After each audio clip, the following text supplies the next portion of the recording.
नमस्कार, मैं हूं राज और आप देख रहे हैं प्योर पॉलिटिक्स। तो अभिजीत दीपके, ये जो आम आदमी पार्टी का मुखौटा है, अरविंद केजरीवाल का जो मुखौटा है, अभिजीत दीपके कॉकरोच जनता पार्टी का फाउंडर, उसने ये ऐलान किया है कि बहुत जल्द जंतर मंतर सीजन 2 शुरू होगा।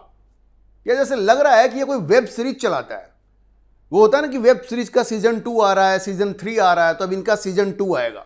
हैं तो एक्टर ही, ये लोग एक्टिंग करते हैं।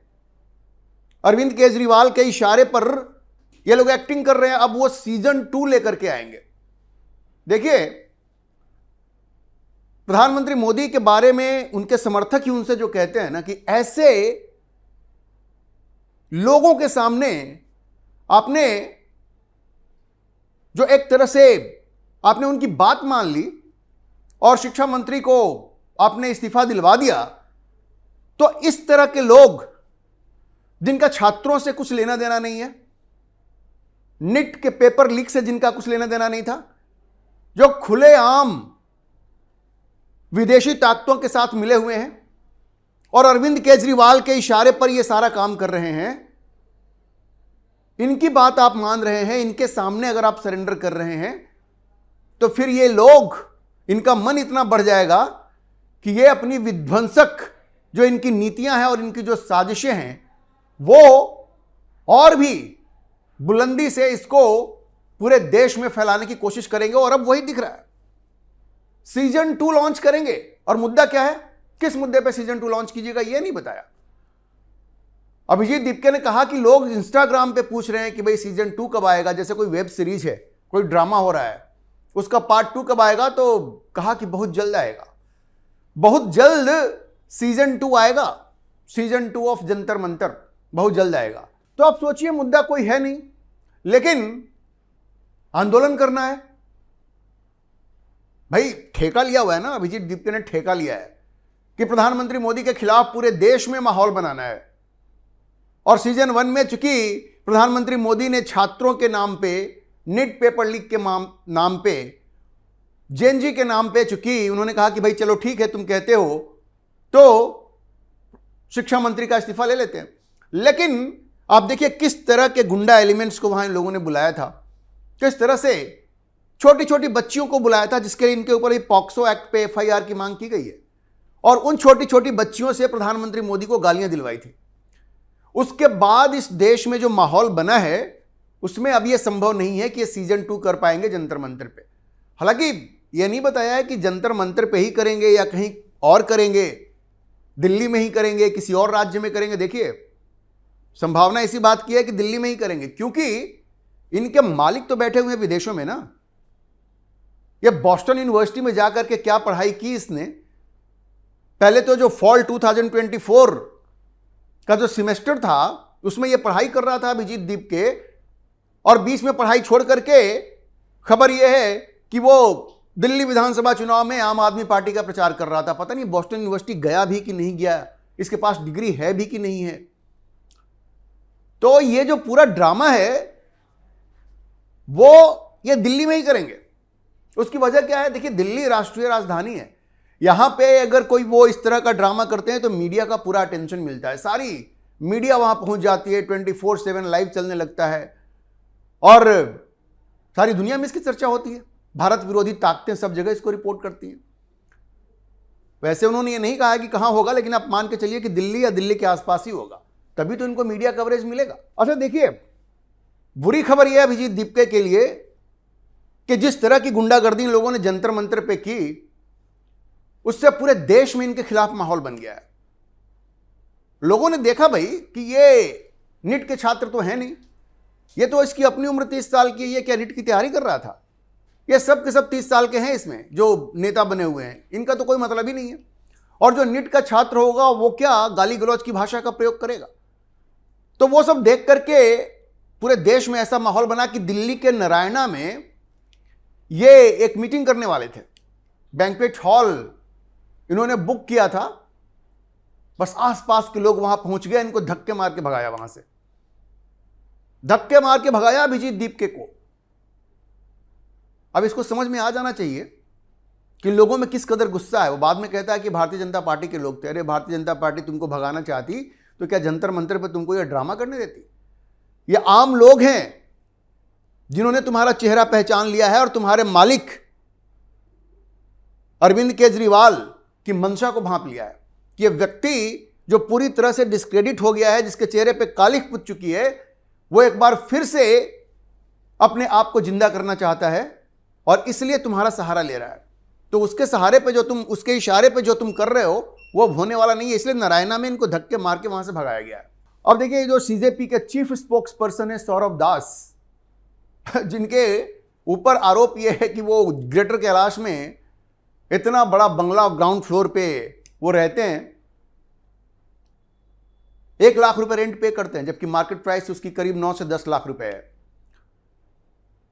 रेंट अग्रीमेंट है नहीं, क्योंकि वो जिसकी प्रॉपर्टी है वो तो मर गया, 2023 में ही मर गया वो।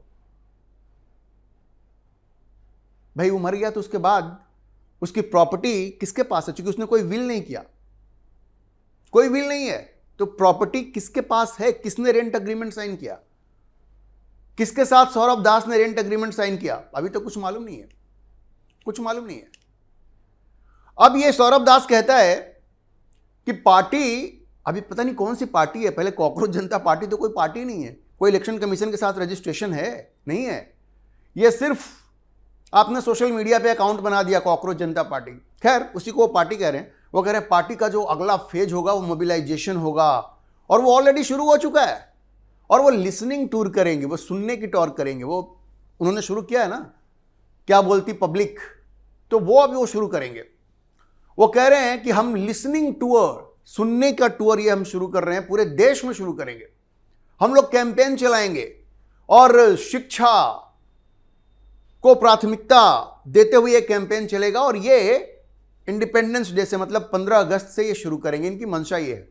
तो सौरभ दास ने तो इशारा कर दिया कि 15 अगस्त के आसपास ये लोग अपना कैंपेन शुरू करेंगे। ये जंतर मंतर पार्ट 2 यही होगा या कुछ और होगा, अभी ये पता चलना बाकी है। अब आप इस बात को समझिए कि इनकी मंशा क्या है। मुद्दा इनके पास है नहीं। किस मुद्दे पे अभी एजिटेशन करेंगे, फिर से हमारा अनशन करेंगे क्या? अब तो वो सोनम वांगचुक भी नहीं है, और ये जो दीपके है इसको पकौड़े खाने का बड़ा शौक है, ये भूखा रह नहीं सकता। इसकी माँ ने कहा था कि बेटा भूखे मत रहना, तुम्हें माइग्रेन हो जाता है। तो आपने देखा होगा जब जंतर मंतर पे ये था वहां पे, तो वहां से भाग जाता था, एसी कमरे में रहता था, पकौड़ा वकौड़ा खाता था, उसके बाद फिर वापस आ जाता था। तो अब ये हमारा अनशन कौन करेगा, पहले तो ये पता नहीं है। दरअसल अब मुद्दा कुछ है नहीं, इनकी मंशा क्या है? देखिए, इनकी मंशा ये है कि ये सब लोग, अभिजीत दीपके, सौरभ दास, इनके बारे में जो खबर आ रही है, जो विदेश जा करके इन लोगों ने भारत विरोधी ताकतों के साथ ऐसा लगता है कि हाथ मिलाया हुआ है। और चूंकि वो लोग रिजीम चेंज के मास्टर हैं, या बोस्टन यूनिवर्सिटी में जहां ये पढ़ के आया, वहां भी एक पढ़ाती हैं मैडम है वहां पे, वो इस तरह के रिजीम चेंज की बड़ी ज्ञाता मानी जाती हैं, और उनके साथ ये टच में थे अभिजीत दीपके। और सौरभ दास के बारे में तो जानकारी है कि ठाकुर फाउंडेशन से वो पैसा लेते हैं। उसके अलावा पुलित्जर सेंटर से भी पैसा लिया है। अब ये ठाकुर फाउंडेशन को फोर्ड फाउंडेशन फंड करती है, और ठाकुर फाउंडेशन जो चलाते हैं दिनेश ठाकुर, उनके ऊपर आरोप यह है कि फाइजर जो अमेरिका की बड़ी कंपनी है,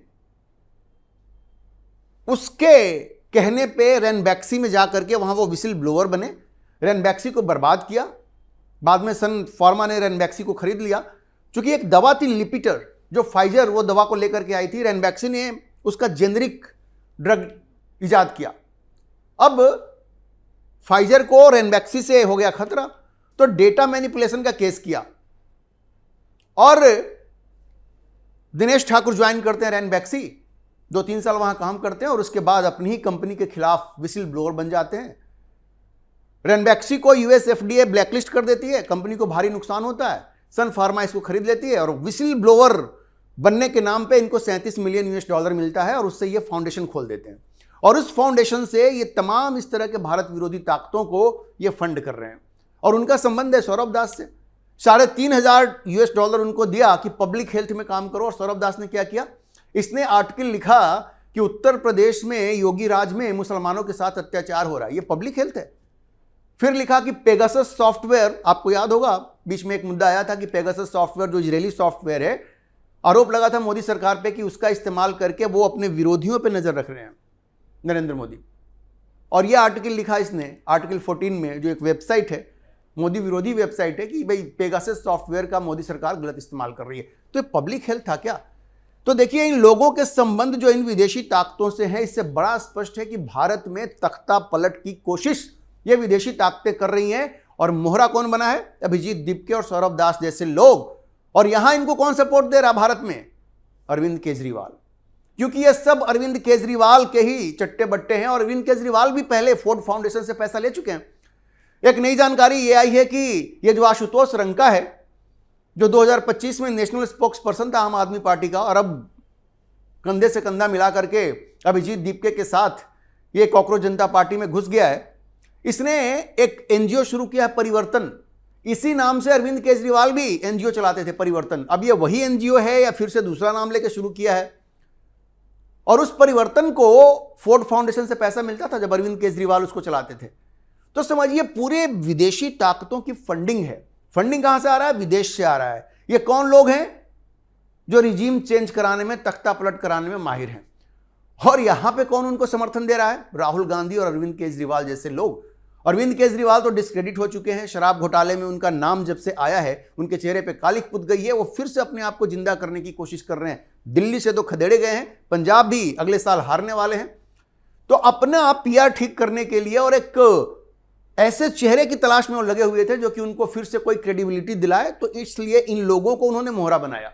अभिजीत दीपके अपने पुराने चट्टे बट्टे जो हैं इनके, आशुतोष रंका, और वो महाराष्ट्र का अजिंक्य शिंदे, जो अभी तक आम आदमी पार्टी का कन्वीनर था, यूथ विंग का। तो ये सब लोगों को लेकर के रिसोर्सेज अरविंद केजरीवाल के, मतलब ह्यूमन रिसोर्सेज अरविंद केजरीवाल के, और फंडिंग विदेशी एनजीओज की, भारत विरोधी ताकतों की। और ये दोनों मिलकर के अरविंद केजरीवाल के लोग और ठाकुर फाउंडेशन जैसे एनजीओ, उनका पैसा, ये लोग नरेंद्र मोदी का तख्ता पलट करना चाहते हैं। ये जो पार्ट 2 हो रहा है, उसके पीछे मंशा यही है। देखिए, दरअसल है क्या, ये लोग चाहते हैं कि जिस तरह से 2011 में अन्ना आंदोलन हुआ था और शीला दीक्षित के खिलाफ और पूरे कांग्रेस के खिलाफ देश भर में जो माहौल बना था, उनको ऐसा लगता है कि पूरे देश में उसकी प्रतिक्रिया हुई और भारतीय जनता पार्टी को उसका फायदा मिला। 2014 में नरेंद्र मोदी की जबरदस्त जीत हुई। वैसा ही माहौल ये मोदी के खिलाफ खड़ा करना चाहते हैं। अन्ना आंदोलन और अब ये सीजेपी का आंदोलन, दोनों में समानता ही है। और साजिश ये अरविंद केजरीवाल की है। राहुल गांधी भी पीछे पीछे लग गए हैं, क्योंकि वो तो अपने आप को बार बार लॉन्च कर रहे हैं, वो तो रॉकेट लॉन्च ही नहीं हो रहा है। तो जैसे अन्ना आंदोलन का फायदा भारतीय जनता पार्टी को मिला पूरे देश में, और अरविंद केजरीवाल को खुद मिला दिल्ली में, जहां शीला दीक्षित को उन्होंने हराया। अब इन लोगों का मानना है कि इस देश में इसी तरह के मूवमेंट से मोदी के खिलाफ माहौल बन सकता है, क्योंकि जिस तरह से अभी विधानसभा के परिणाम आए हैं, इस देश में चुनाव परिणाम आ रहे हैं, तो मोदी को हराना इनके लिए संभव नहीं है। बैलेट से तो नहीं हरा सकते। तो अब क्या करेंगे? तख्ता पलट की रणनीति बना रहे हैं। और इसके लिए मोहरे बने हैं अभिजीत दीपके, सौरभ दास, आशुतोष रंका और ये कॉकरोच जनता पार्टी। देखिए, यही खेल है, यही खेल है। इसलिए ये पार्ट 2 अब शुरू करने वाले हैं बिना किसी मुद्दे के। मुद्दा है नहीं, अब ये मुद्दा खोजेंगे। अब ये मुद्दा खोजेंगे। वो कहते हैं ना कि पहले, अरे भाई, लाश जो होती है उसके हिसाब से कफन खोजा जाता है। पहले ही कफन खोज करके अब लाश खोज रहे हैं। मुद्दा ही नहीं है इनके पास। लेकिन इस बात को ये समझ लें, पार्ट 2 शुरू करें, पार्ट 3 शुरू करें, जंतर मंतर पर इन लोगों ने जो गुंडागर्दी की है ना, और जिस तरह की गाली गलौज की भाषा का प्रयोग किया है, देश के सामने ये सब लोग नंगे हो चुके हैं। और पूरे देश में ये एंटी कॉकरोच माहौल बन चुका है। ये जहां भी जाएंगे लोग इनको खदेड़ेंगे। जैसे पश्चिम बंगाल में ममता बनर्जी और उनके लोगों को खदेड़ते हैं ना, अंडे पड़ते हैं, तो इनकी गुंडागर्दी को देख करके पूरे देश के लोग आक्रोशित हैं और ये जहां भी जाएंगे खदेड़े जाएंगे।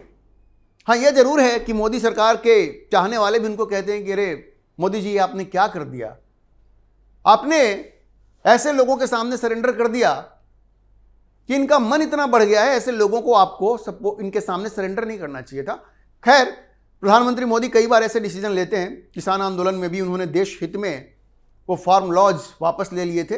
यहां भी उन्होंने देखा कि भाई ये बच्चे हैं, अगर ताकत का प्रयोग होता है तो इनको नुकसान हो सकता है। उन्होंने गुड फेथ में ये इनकी बातें मान ली, लेकिन देखिए कैसे मन बढ़ गया अभिजीत दीपके का।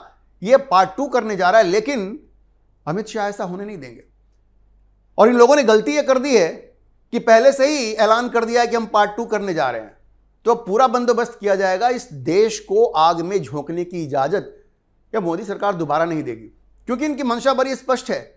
इनका जो सपना है तख्ता पलट का विदेशी ताकतों के इशारे पर और अरविंद केजरीवाल और राहुल गांधी के सपोर्ट से, वो सफल नहीं होने वाला है, क्योंकि एक बार मोदी सरकार गलती कर चुकी है इनकी बात मान करके। अब इनका बढ़िया से इलाज होगा और जबरदस्त इलाज होगा। आप मान के चलिए अमित शाह इनका ऐसा इलाज करेंगे कि ये लोग इस देश में तख्ता पलट का सपना भूल जाएंगे और दोबारा इस देश के युवाओं को भड़काने की कोशिश नहीं करेंगे।